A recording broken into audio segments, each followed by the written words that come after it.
All right, guys, welcome to Question of Strength.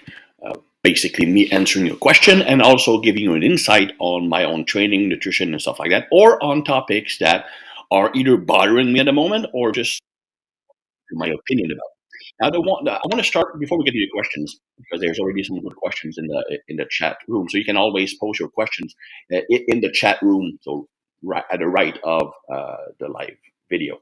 One thing I've been experimenting with this week is, and again, this is completely stupid. It's not something I recommend, but I'm someone who is both an extremist and someone who loves to experiment and when it comes to how the body reacts to training, nutrition, and stuff like that. So I basically want to figure out or experiment with how much fat I can lose in a 5 days period. And I'm talking about fat, not just body weight. So I will actually measure body fat and lean body mass. And the strategies I'm using is just to make sure that the weight I'm losing will not include too much water loss or glycogen loss, which could screw the result. So essentially, what I'm doing, and again, don't do this, is I'm trying to go intermittent fasting. So basically, I only eat once. That's true intermittent fasting at 6 p.m. roughly. Like yesterday, I was a bit more like weak-minded because I was tired, so I ate at 5. But that still gave me like 21 hours of true fasting. Because here's the thing: most people, again, I have other strategies that come into play. I'm going to mention them in a moment, but I just want to talk about intermittent fasting for a while because it's a super popular or trendy dietary approach. It's not a diet; it's an approach. The difference is that a diet would typically give you some form of macronutrients ratio. For example, the zone diet would be 30% carbs, 30% fat, 40% protein. Veganism would basically drop all animal food. If you go with something like carnivore, it drops all that is not animal food. If you go with keto, then you drop all carbohydrates. So there are some guideline about what you need to eat.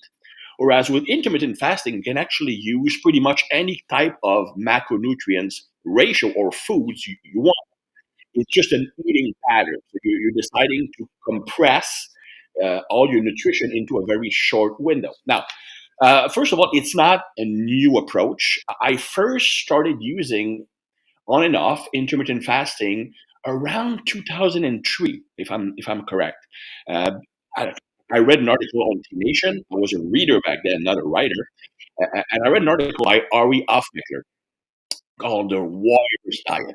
And you must give T Nation credit for this because they are oftentimes precursor when it comes to training or nutritional ideas because they essentially were the first ones to publish about intermittent fasting in the scope of body composition. And that was literally at least 15 years before it became trendy. But the Warriors diet was, in my personal opinion, what true intermittent fasting is. What most people are doing is fake intermittent fasting that gives them the illusion of intermittent fasting without the actual benefit. I'll get back to that in a moment. So the true intermittent fasting, the warrior's diet, is essentially similar to how Muslims eat on Ramadan, except that you can actually have water or fluids, non-caloric fluids during the day. But you have basically your nutrition window is basically when the sun goes down, and when the sun goes up, you stop eating. So the warrior's diet made that simpler. For example, you would have one evening meal, sometimes two, but the whole day you would not eat. That's, in my opinion, true intermittent fasting, and intermittent fasting that has highest chances of what most people are doing. It's a lazy form of intermittent fasting because they go from the 16:8 ratio, okay, and they use that whatever they want. So the theory is that you need 16 hours of fasting to start to have the benefit, like autophagy, like AMPK release, and all that kind of good stuff that can happen from that. But people, so what people do is that they say, well, okay, as long as I'm not eating for 16 hours, I'm good. So what they're doing, they have their first meal at something like 11 or noon, and they have their last meal at 6 or 7 p.m. which gives them that 8 hours feeding window, and they are not eating for 16 hours. In reality, the problem is that this is something that people have been doing for eons, and it's called skipping breakfast. It's not intermittent fasting because there are many things people misunderstand. First, uh, fasting or fasted is not eating. Okay, it's you don't have any nutrients available in your bloodstream. Everything has been absorbed or excreted. So if you eat a meal at 6 or 7 p.m., let's say 7 p.m., you're not fasted at 7:01. So your fast doesn't start there. It starts when the digestion and absorption of that meal is over. And depending on what the meal is, this could take several hours, up to 6 hours maybe, anywhere between 2 and 6 hours, depending on what the meal was and the size of the meal. So really, the fasted period starts when you have absorbed all of that. So that's the first thing they get wrong. So it's not 16 hours of not eating. In their case, they could be fasted for only 10 hours or 9, depending on the size of their meal they're eating. Also, the time or the conditions under which you're performing your fast has significant impact on how effective it is. A fasted hour that happens when you sleep does not have the same impact as an hour of fasting when you are physically active and awake. The reason is that the main mechanism by which intermittent fasting works is by releasing AMPK. And AMPK will be released when you are in a large calorie deficit. You need to mobilize stored energy. And obviously, if you are awake and physically active, you are using a lot more fuel than if you're sleeping and not moving at all. Metabolic rate will go down, energy expenditure goes down. So I would go as far as to say that 1 hour of fasting while awake can be as effective as 2, maybe 3 hours, depending on what you're doing, of hour of fasting while sleeping. So that's why to be truly effective, the intermittent fasting portion of the cycle should be done while you are awake as much as possible. Okay, so that's why if you start your eating period at 11 and stop at 7, most of the fasting is done when you're not awake during the night and maybe for a few hours in the morning when you wake up. So you're probably, if you wake up at, let's say, 7, you're going to have like 4, 5 hours of effective fasting compared to the 16 to 20 you can get if you delay that meal and only eat like one meal very, very late. So that's what I'm doing, and that's true intermittent fasting. It's something that I've done a lot in the past. Uh, Never when I wanted to build muscle, because I find that intermittent fasting doesn't work for building muscle, regardless of what some people say. It just doesn't work well. I mean, not feeding the body for 20 hours is likely not effective as promoting protein synthesis. However, I had very good success in getting lean while still being able to eat pretty much what I wanted, being satisfied with my meal and maintaining muscle mass, at least in a short period of time. There are some drawbacks in long-term intermittent fasting, by the way. For example, when people start intermittent fasting, they will report high energy levels during the day. And they are oftentimes very startled by that because I'm not eating, full of energy. The thing is that food, especially carbohydrates food, tend to be sedative.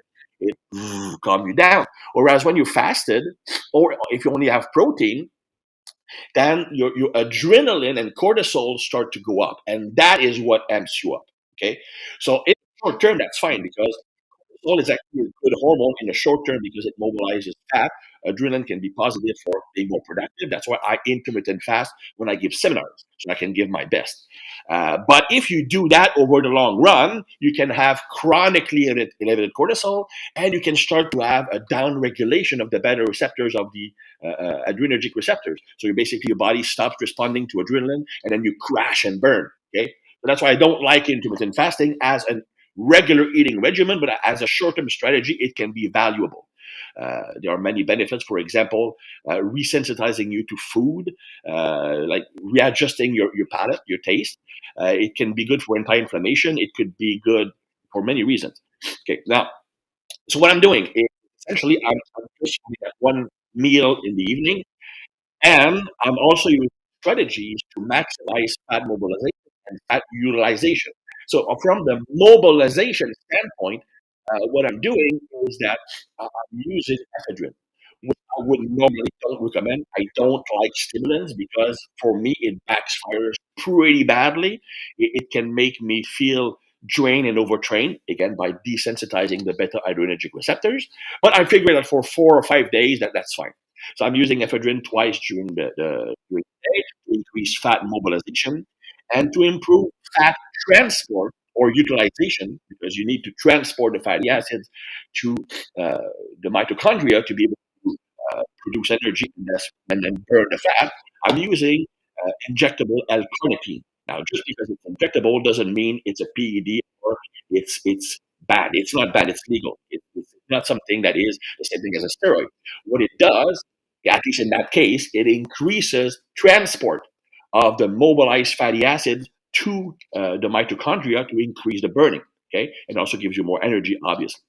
There are also some neurological benefits. Like it's a nootropic; it makes your brain function better, and also it will improve androgen receptor sensitivity. However, I won't get that because that's something that comes with long-term use. Now, people will ask, and I can already hear you. Some people think, is the oral version of carnitine as effective? No, it's not. The oral version of carnitine is a very good or it's a mild, let's say, neurological booster. It can be used to potentiate other nootropics and improve brain capacity, memory, thinking processes, stuff like that, uh, processing information retrievals.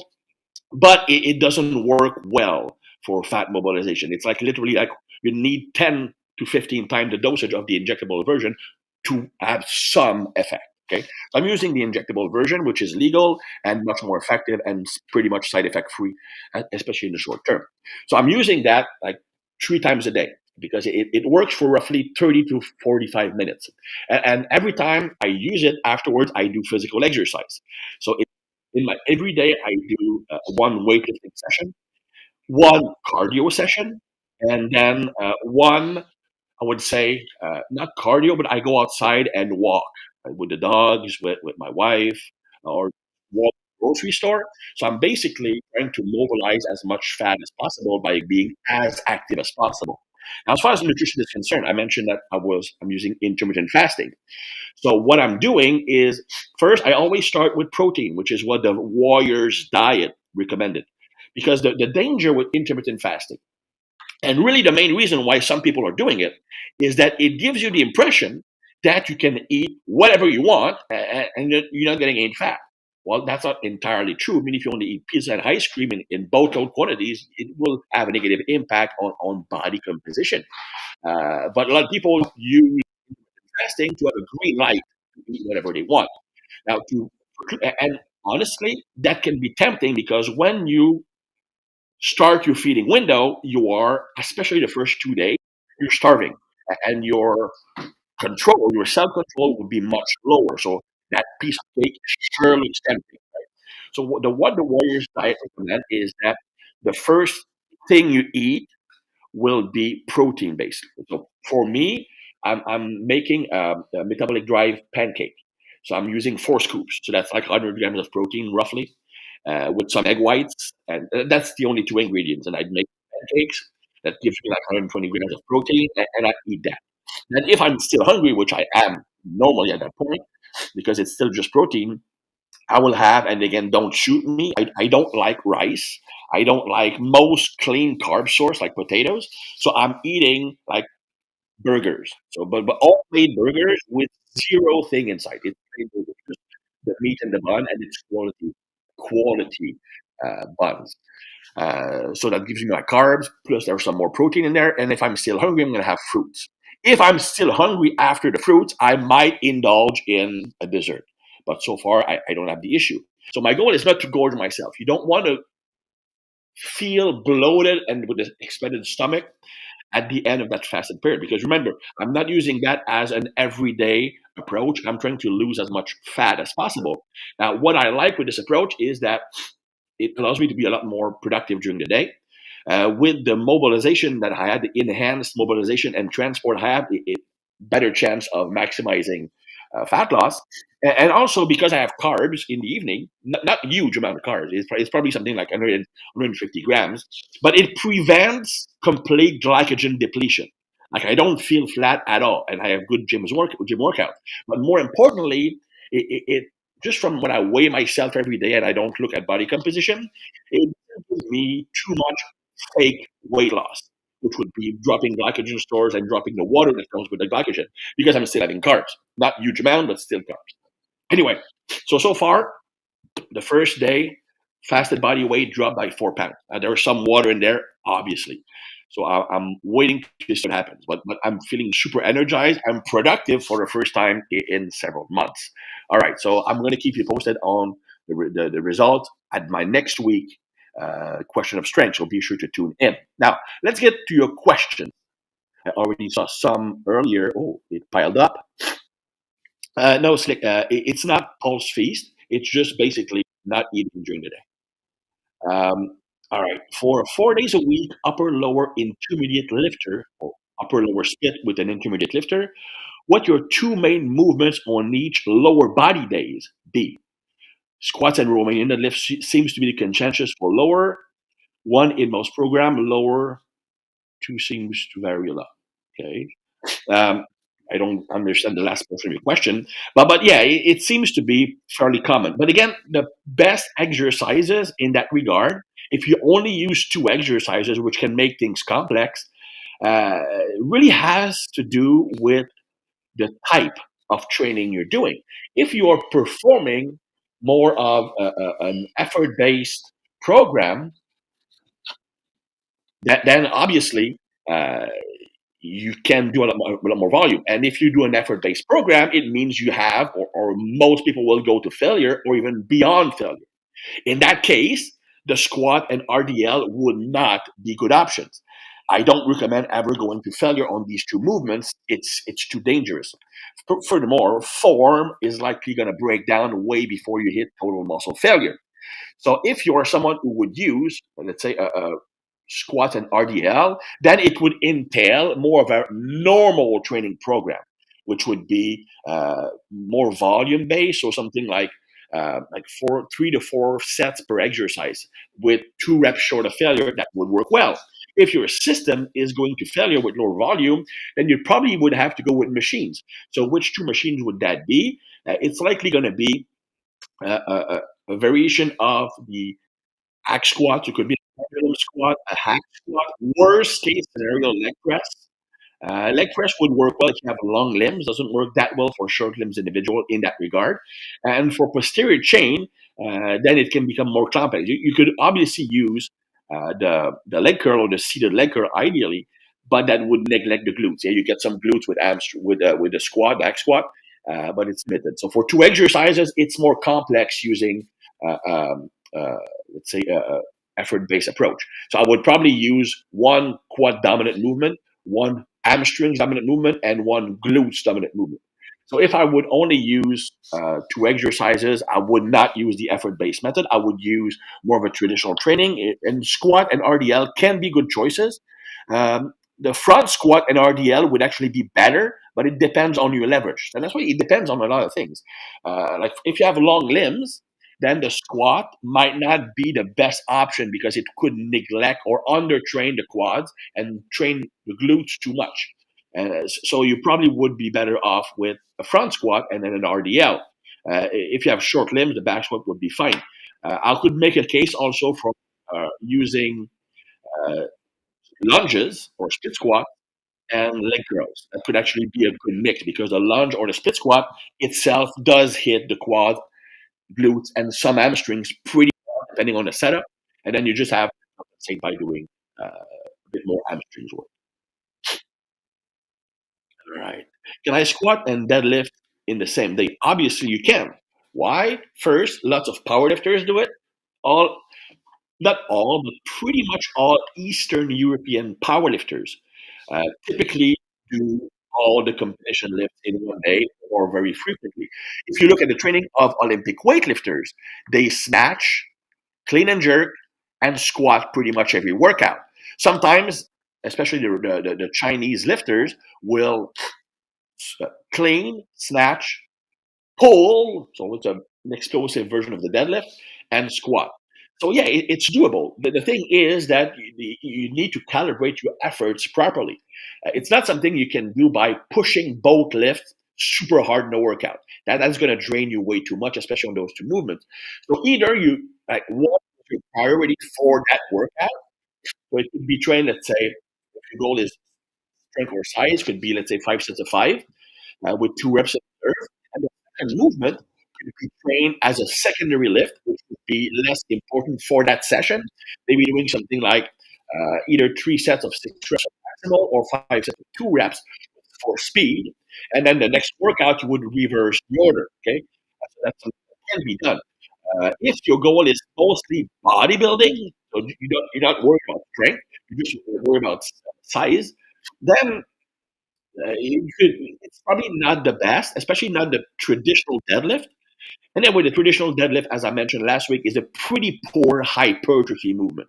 So I'm not saying it doesn't have its place in a bodybuilding program, but I'm kind of saying that you would probably go more with a Romanian deadlift than a traditional deadlift. So yeah, it's doable, but it's probably something you need to work up to.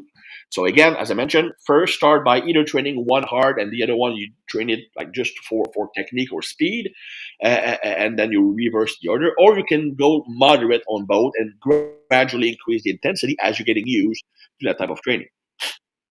I would personally, when I'm doing that, I would do the deadlift last because I personally find that the deadlift has more of a negative impact on squat than the opposite. Probably because it fatigues the lower back and then it becomes harder to maintain proper posture when squatting. Whereas if you fatigue your quads from squatting, it will, yeah, impact negatively the start of the deadlift, but not that much because you start from a very strong position. All right. Do you have any conditioning routine and how, sorry, and how could you build one? What do you mean is build endurance for soccer or boxing? That's, and I'm really sorry. I hate to do this. This question is way too broad and complex to answer in a live video where I'm going to give you like a 5 minutes answer. The reason is that when I'm building a conditioning routine, for an athlete, it's periodized. It's not something that you're going to do intervals, 30 seconds on, 30 seconds off, for example, which I don't recommend. It's just an example. And you stick with that for the 12 or 16 weeks of the program. No, it's periodized. You start by here and you gradually increase the difficulty. So the conditioning I'm doing at the end of the training cycle will not be anywhere close to the same as it is at the beginning of the cycle from a difficulty standpoint, but also from a specificity standpoint. So, for example, the closer you get to your competition or your season, the more specific to your sport the conditioning would become. The further away you are, the more general it would become. So, if, for example, if we were talking about soccer or, but let's say boxing, uh, closer to the competition would probably be very high effort, so high intensity circuits of like 3 exercises. Let's say rowing ergometer, kettlebell swings, and let's say crawler pushing, and or assault bike, for example, assault bike, rower, and kettlebell swing, for example, and you do like 1 minute to 1 minute and a half of each at a very high level of effort. That's level of intensity should be too hard for you to do right now. You work up to that, but further away where you don't focus on sport specific conditioning, and it would probably be more like endurance based, like longer distance running or intervals or fartlek training. So that's why it's very complex. I cannot answer for you. For example, soccer and boxing would be the complete opposite when it comes to the periodization of the conditioning. So right off the bat, I cannot answer your question because it's something that can be used for both. But it's way too complex, uh, and not complex, but would require a long form answer, which is not ideal for the format of this question and answer column. All right. Are arms different regarding lengthened position for hypertrophy? I get bigger triceps from California press, dips, biceps from preacher curls, and neither are maximally lengthened exercise. To be honest, it's very hard to have a maximally lengthened biceps exercise, for example. And even tricep is not super easy. The only truly maximally lengthened tricep exercise would be the overhead French press or the overhead cable extension, because you would really raise that elbow high, because the tricep is built biarticular, just like the biceps. So it's not just about the arm flexion. You also have to raise that here to further stretch the triceps. And you're correct. I personally don't like lengthened partials or the lengthened range of motion for triceps. I lose the feeling of tension because people are tend to be too focused on full range of motion. The key is full tension range of motion. So if you're losing the tension at some point in the motion just because you want long range, then you are probably decreasing the contribution of that muscle. Because if you lose the tension at the start, you'll probably kickstart the movement with other muscles, and the target muscle will take a longer time to kick in. Okay, and it just wasted energy. As far as biceps are concerned, you will need to not only extend the arm fully, that is not lengthened. Okay, the bicep is not fully lengthened. You would have to stretch your arm behind you. So the only way to really do that is to use a cable. So, like, I think the cable behind you and then stretch your biceps. Most people will argue, well, you can do a seated curl and like on an inclined bench. Yeah, but no, because it's not really under tension in that bottom position. So personally, it's not something I often do for biceps and triceps, to be honest. So it's not. I don't think it's a big deal if you don't do it, because when you look at it, even on a dip or on a closed grip bench press, California press, for example, even though you're not fully lengthening the tricep, it's still lengthened a lot because one of the function is still fully lengthened. You just lack that. So you are getting to some extent the stretch induced hypertrophy stimulation. So I would not worry about that. Any go to you with intermittent fasting? Yes, it's something I'm using. I forgot to mention. I'm using it roughly 30 hours, 30 minutes before my feeding period, just to make myself more sensitive to insulin. Uh, any experience with NAD plus boosters like NMM? No, I don't. I've not used it.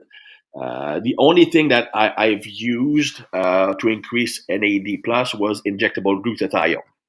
So that I cannot speak on the other product. Sorry. Uh, can I do barbell hack squat and deadlift on the same day? Yes, you can. Same answer as I told earlier with the squat and deadlift. But same thing as I said, it's not something you can go hard on both, at least not at first. So you either need to push one and the other one is more of an assistance lift. So it's done at a lower level of effort or lower volume or lower load. And or you can use a moderate approach to both and gradually bring them up together. But yeah, it can be done. Are isometric holds good for neck size? Uh, Define good. Okay, anything that puts a muscle under tension for long enough to create a sufficient fatigue to force the body to recruit the fast twitch fibers and make them fire against and something that requires lots of effort, whether it's static, isometric, or dynamic, it will work. Okay.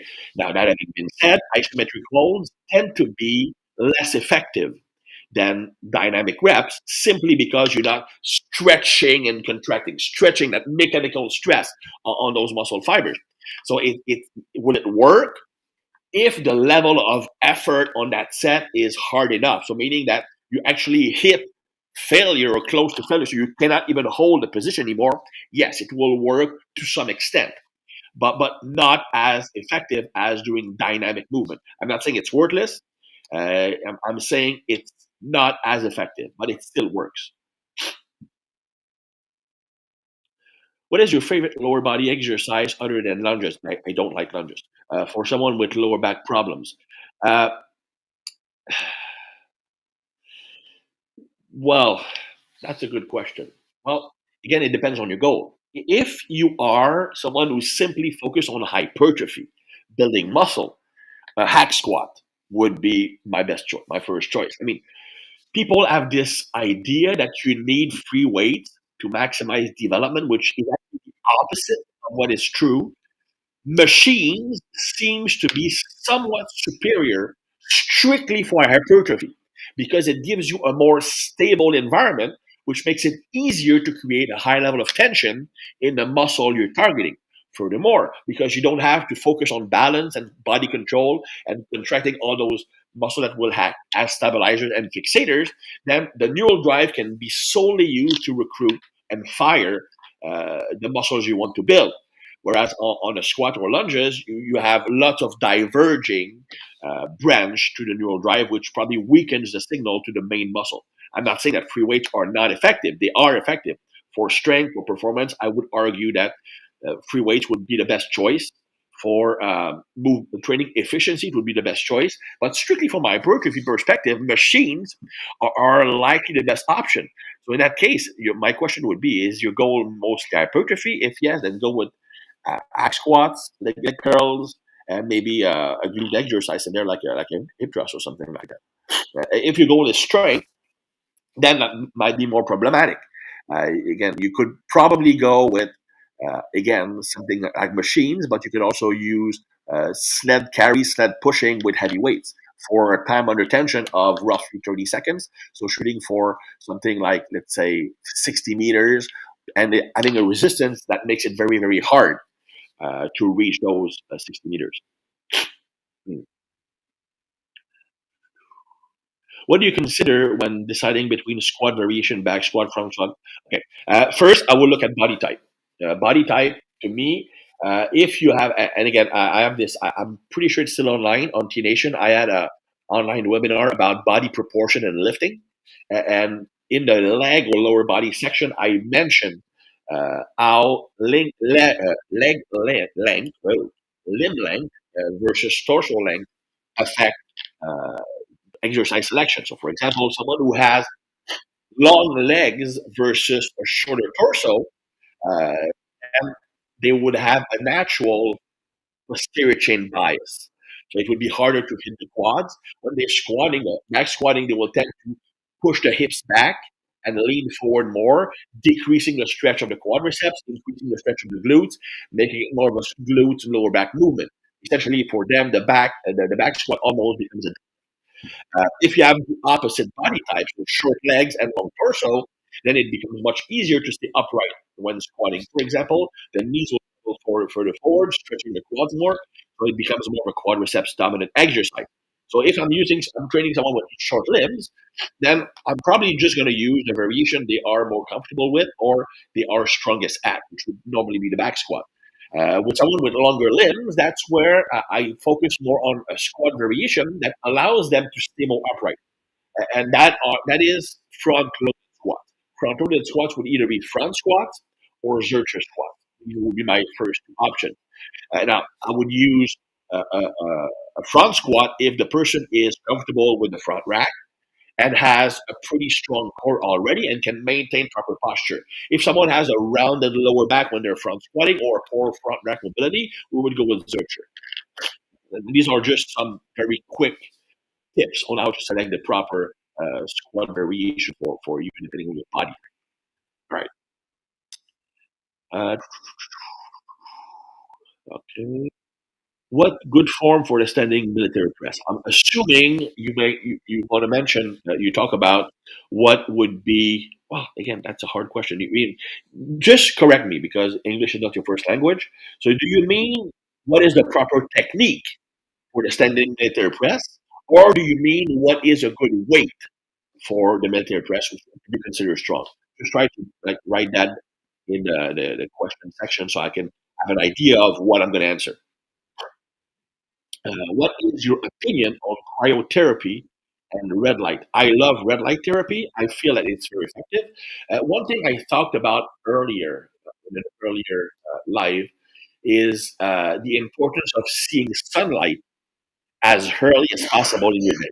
When you see sunlight, you start. It's called Zeitgeber. It's external signs that trigger internal processes. So seeing sunlight kind of starts your daily cycle and will have an impact on how well you can sleep in the evening, for example. Let's say your body is programmed to be awake for, let's say, 16 hours, and after that, it starts to wind down and relax, and allowing you to go to sleep, which would be triggered by an increase in melatonin levels. Then, if you see sun the first time at 7, then that's when your 16 hours period starts. So when you go home at 7, 8 p.m., then you are calming down. It facilitates sleep.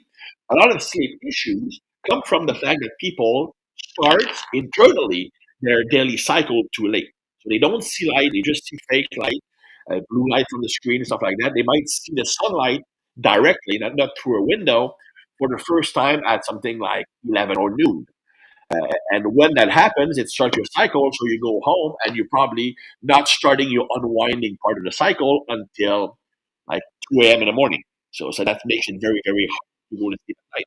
So the thing is, if you live in a country where there's no sunlight, or you can't go outside in the morning because there's snow, that then red light therapy is a good substitute for the sunlight. So staring at a red light pad for 15 minutes will initiate those processes. I also find that it's very effective for people who work shifts. So you have to adjust your body. For example, you work 1 week, you have night shift, then you switch to day shift. So using the red light can actually start the internal processes when you need to start them, when you're switching your cycle.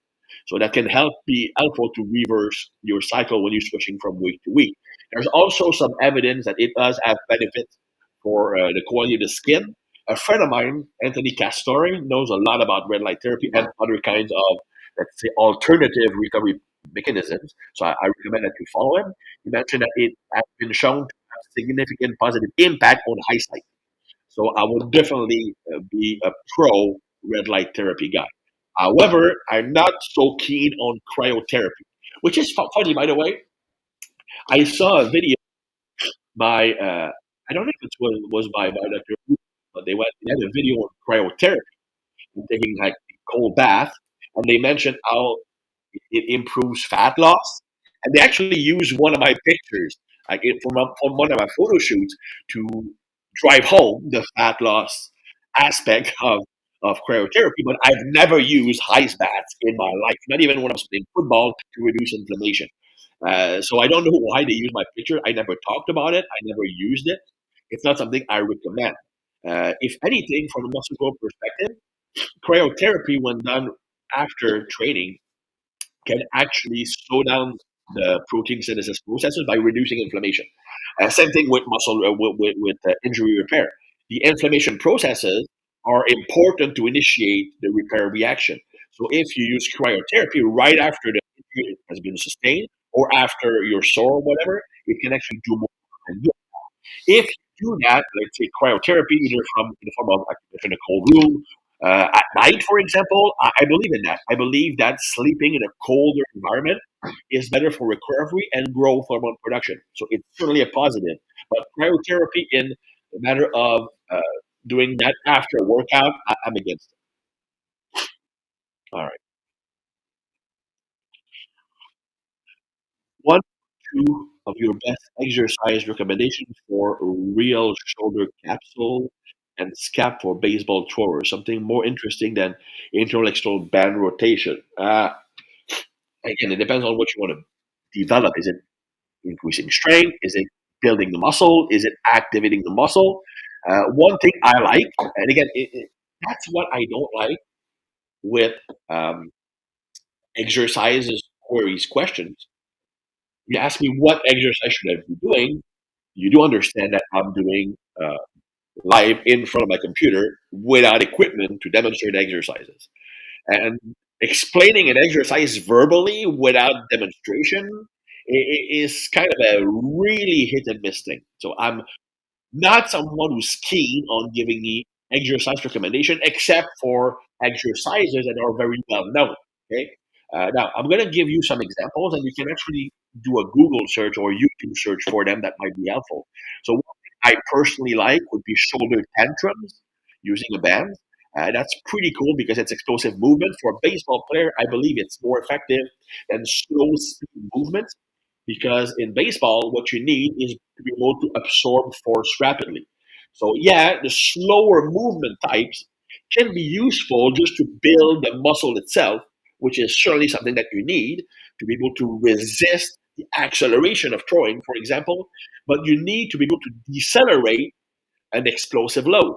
So you can be very strong at slow speed, doesn't mean you're good at firing quickly enough to absorb or decelerate the force of your arm, right? Uh, so that would be the shoulder tantrum would be very good exercises to include at the beginning of a workout, for example. You could do stuff just from a muscle development perspective. You could do again. You need to search that because I cannot explain it without showing it to you. The Duffin upright row would be a very good option. Also, with the benefits of building the whole, let's say, yoke area, and then obviously the face pull would be.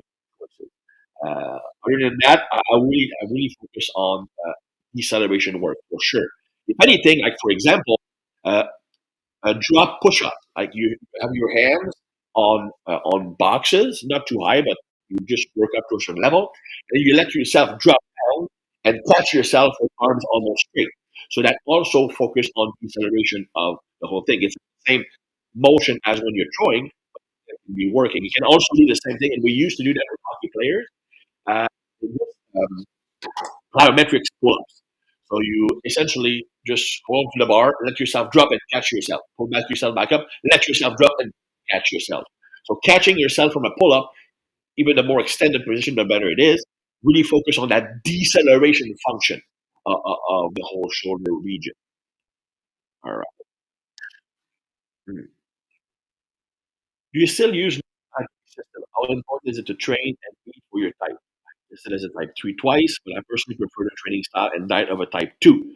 Uh, I use it just like I use body proportion measurements and obviously a goal oriented questionnaire. So, when, for example, we start work with a client or potential client, we send them the neurotyping test, we send them the body proportion questionnaire, and we also send a training experience and preference questionnaire. Again, the goal of the neurotyping is not to give you, you need to do this. It's just a tool to better understand the person. Okay. Now, if the person prefers a different type of training, then I will go with the more preferred type of training because that has the highest likelihood of leading to sustained and high quality workout over time. So it's just like a detective, every test I'm doing gives me clues, but it's never enough to pull the trigger. Okay, just because okay you're type 2A, all of that can't be done. I don't do that. It's just a tool for me to understand who you are, and from that, and I look at the other evidence and I make my decisions. My leg day today, I only got bands and a barbell. Is there a question in there? You're asking what exercises should we be doing? Obviously. uh, bands, what type of bands, and what resistance. If you only have like those small bands with the handles, then there's probably not much you can do except maybe body weight lunges with the bands on holding the band with the front foot.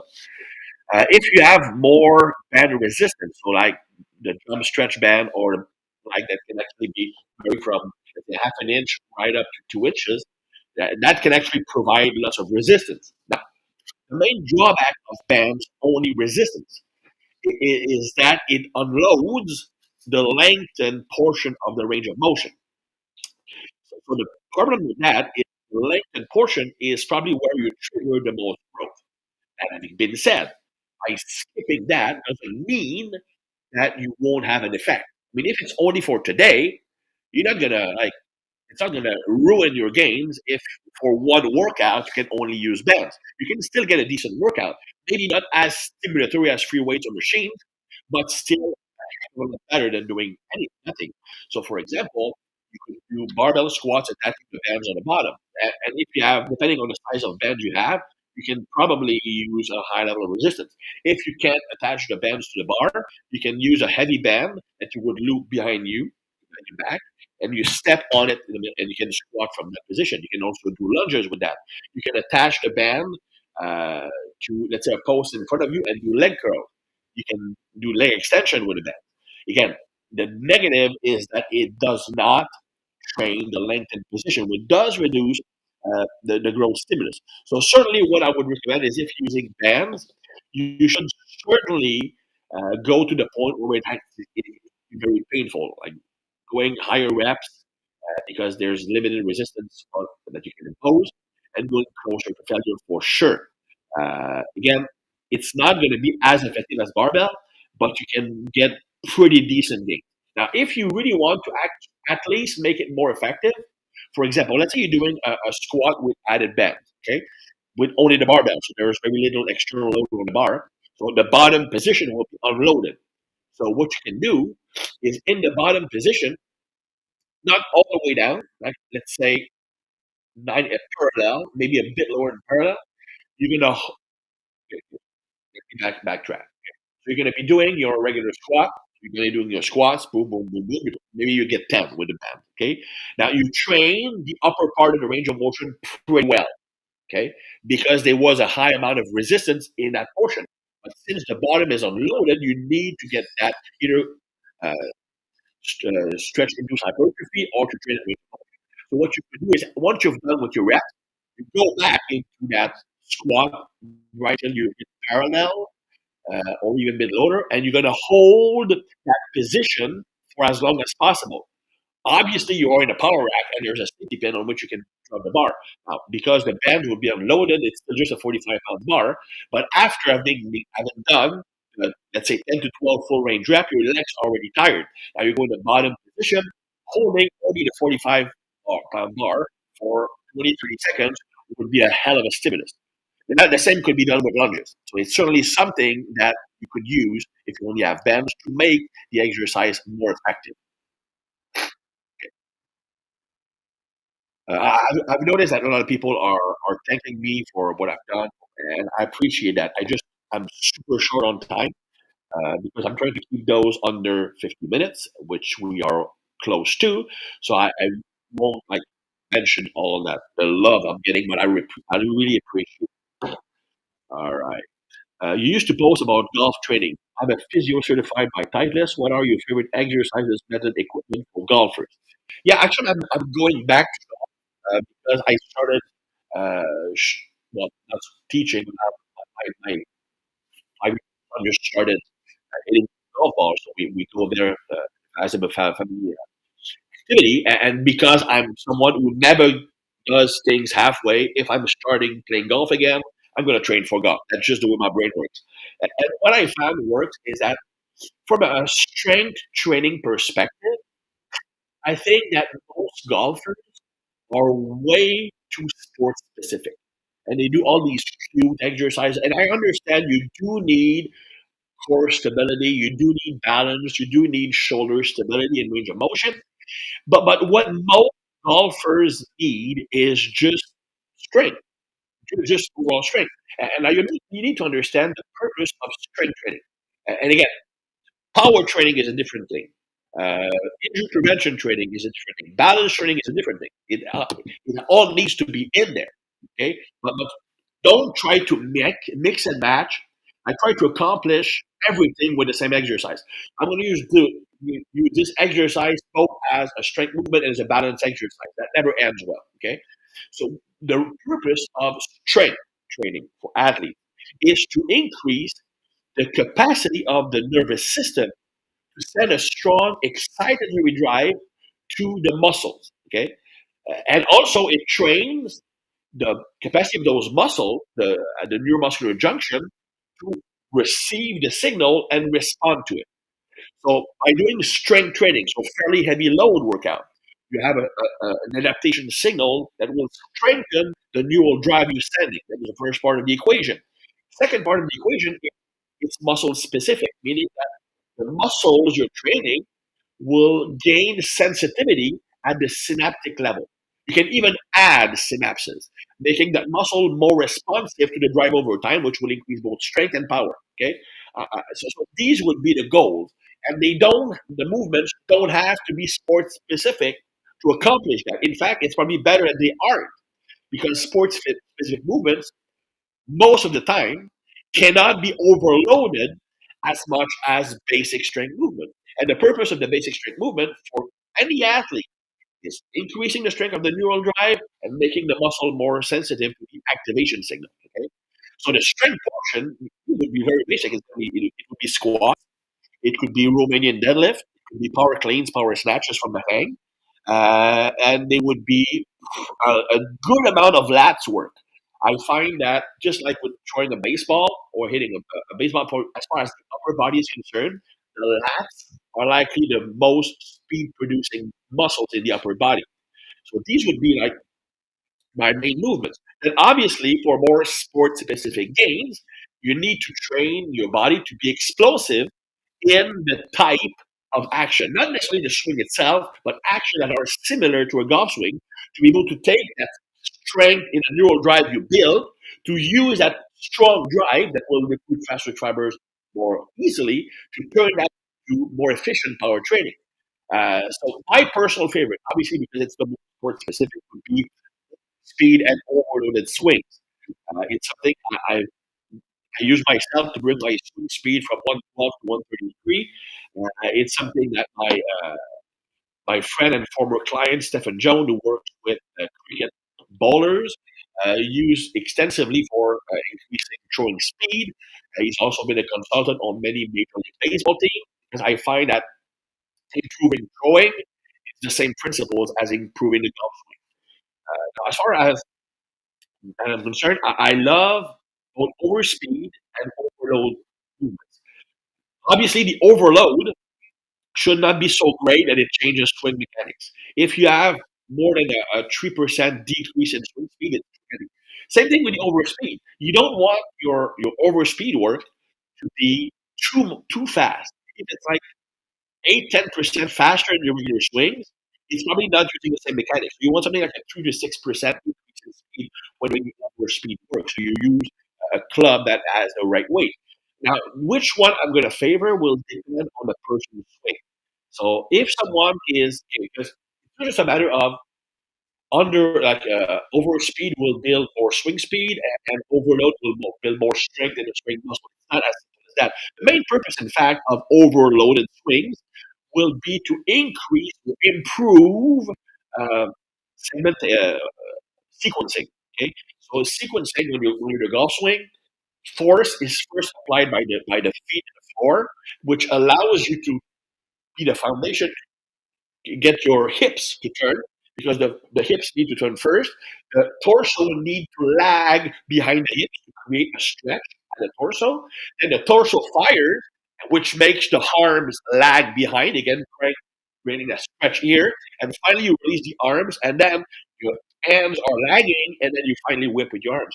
So that's proper sequencing. Now, someone who does uh, swing with the arms too much. So he has lots of arm swing, arm speed, but he lacks in rotation. So basically, the hips are not firing quickly enough. The arms, the torso, and the hips are all moving at the same time.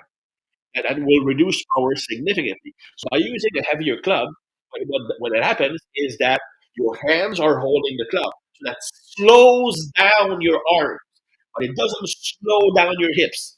So a heavier club allows you to get better sequencing without even noticing it. Okay? So that would be the main benefit of overloaded swings to improve sequencing. If you are someone who has good sequencing but just lacks movement speed, then the overspeed work would be best. So that would be my first choice, obviously. But then afterwards, any form of explosive work, like plyometrics, like jumps, like throws, would be beneficial simply for the fact that it improves your capacity to produce force quickly. So if you're practicing your golf swing, if you're doing overspeed work, there's no need for like specific like med ball throws and stuff like that. They can actually do more harm than good. I'm going to explain why. So you already are doing plenty of sport specific movement transfer the general capacity to produce strength and power. So it needs to be specific in terms of the other field work. But once you have that, you can just go. I'm going to do jumps, throws, all kinds of like lateral, forward, backward jumps. Uh, that's perfectly fine. Now, the reason why I don't like rotational medicine ball throws or even stuff like wood chops is that most people don't do them with a proper sequencing. I mentioned sequencing earlier. So a lot of people, when they have a medicine ball, they are arms or hands focused. They feel the weight here, and their focus is I'm throwing the ball. So they have a very fast arms or torso rotation, but the hips almost stay stable. It becomes more of an upper body throw with teaches the opposite of what you need to do. So if you want to use medicine ball throws, which is fine, you need to make sure that it's the proper sequencing of applying force in the ground, firing the hips first. So essentially, look at the best golfers in the world or the best baseball player in the world. When they are at contact or close to impact, the hips are looking almost, no, I wouldn't say straight forward, but they are looking forward, and the torso is parallel to the ball, to the line of the ball. So even at impact, there's a significant difference between the torso rotation and the hips rotation. That creates what is called a dynamic X factor.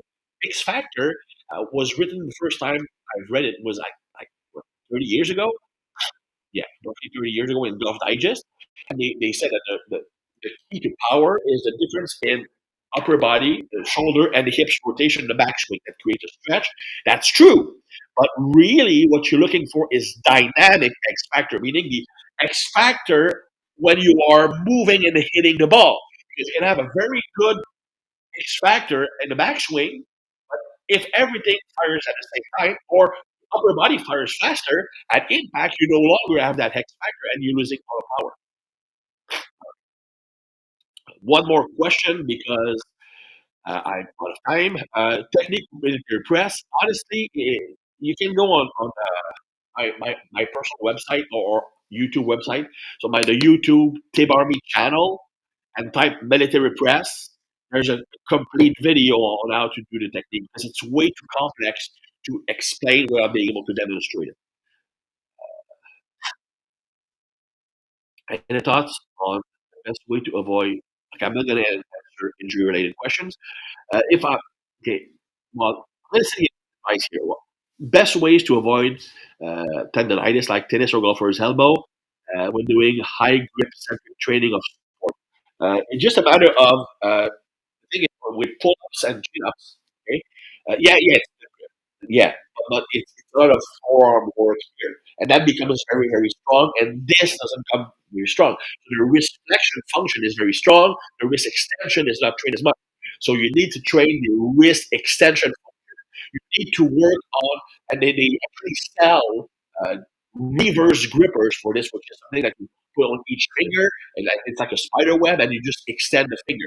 So you need to train the opposite function of what you train often. That would be my recommendation. Do you use eccentric and isometric training with athletes? Yes, I do. It's part of my system. The only time I stop or using that, because if you know my omni contraction system with athletes, there's one eccentric focus day, one isometric or dynamic day, one concentric day. The only time where I will move away from that approach is if the client athlete is becoming, you can't be too strong eccentrically, but if the ratio of eccentric to concentric strength is way more than I need. For example, there's no athlete that needs to be 150% strong, like 50% stronger on eccentric than concentric.